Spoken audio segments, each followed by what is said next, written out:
palagay mo'y wala, gusto mo lang kaya na akong magagawa.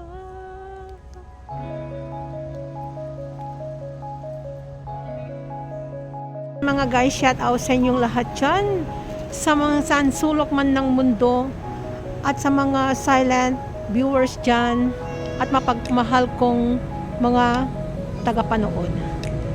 So sa araw na ito mga guys, ay gusto ko lang magpasalamat sa inyong lahat dyan, sa mga laging nakasupport sa aking mga premiere. Maraming salamat sa inyong lahat dyan, at hindi ko kayo makakalimutan kailanman mga guys. So bago ako mag-start, gusto ko lang mag-shout out at magpasalamat. Miss Kay, thank you so much, you always there even you are busy.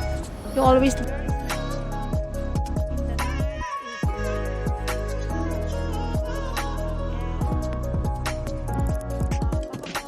ayan, shout out, Boss Noy, ayan, Lakay Manu, ayan, yung mga King Dan, at sa mga Team USA, ayan, alam nyo na kung sino kayo, ayan, Ma'am Malu, shout out sa inyong lahat dyan, sa mga hindi nag-exit dyan, ayan, Sis Adoracion, Chin, ayan, my friend Jonah, shout out, ayan, Marietta Noto, ayan, Roski, ayan, kahit busy ka, ayan, at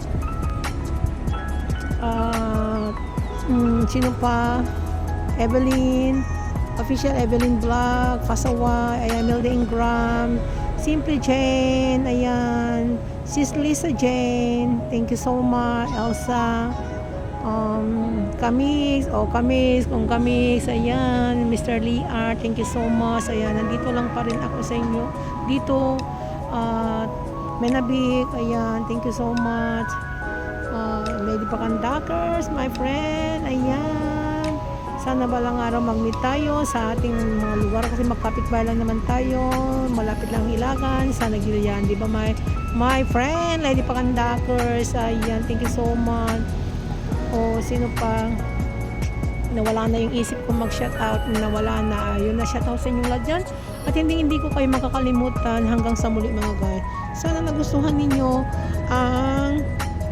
ang susunod kong video. So ayan, alam niyo mga guys, ito ay dugtong ng aking premiere. So ang masasabi ko lang, dahil nasubukan ko na rin nasawi ng pag-ibig ko, di ba galing? Ang isang pag-ibig ay trial lang sa ating buhay yan. Kung hindi natin makayanan ng pagsubok ng ating Panginoon, ay alam niyo na kung saan tayo paroroon mga guys. Pero sa akin, sa dami ng pagsubok, kung yung mga problema dyan, katulad yung mga about sa pag-ibig at hindi lang pag-ibig, family problem or whatever, ganyan. Sa akin, kaya nga palaging may problema kasi alam ng Diyos na kaya nating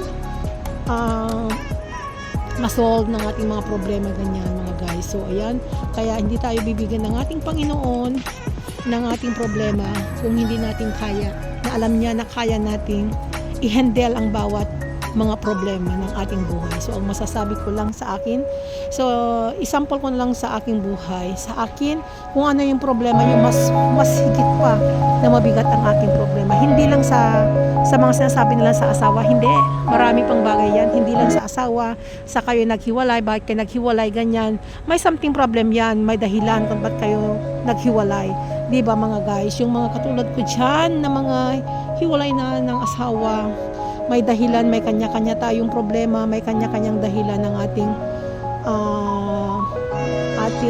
marriage. So ayan, hindi naman pare-pareho na ganito ang nangyari, si ganito may babae, si ganito may lalaki, si ganito ganyan-ganyan, hindi lang yan, maraming dahilan, alam natin yan, pero hindi na dapat na isabi pa natin kung ano ang dapat na problema natin. So, pero kung may mga kaibigan naman tayo na mapagkatiwalaan, kasi ang isang kaibigan ay isa lang ang dapat makaalam, yung talagang matalik mong kaibigan na best friend na talagang mapagkakatiwalaan mo ng habang buhay.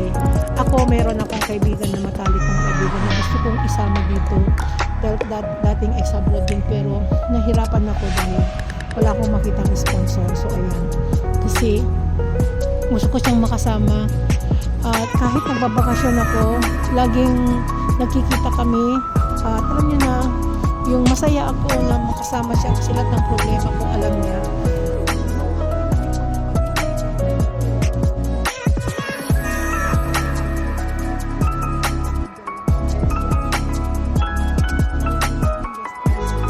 Oo, kaya ko, pero kung mag-isa naman kasi tayo minsan, di ba?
sorry po.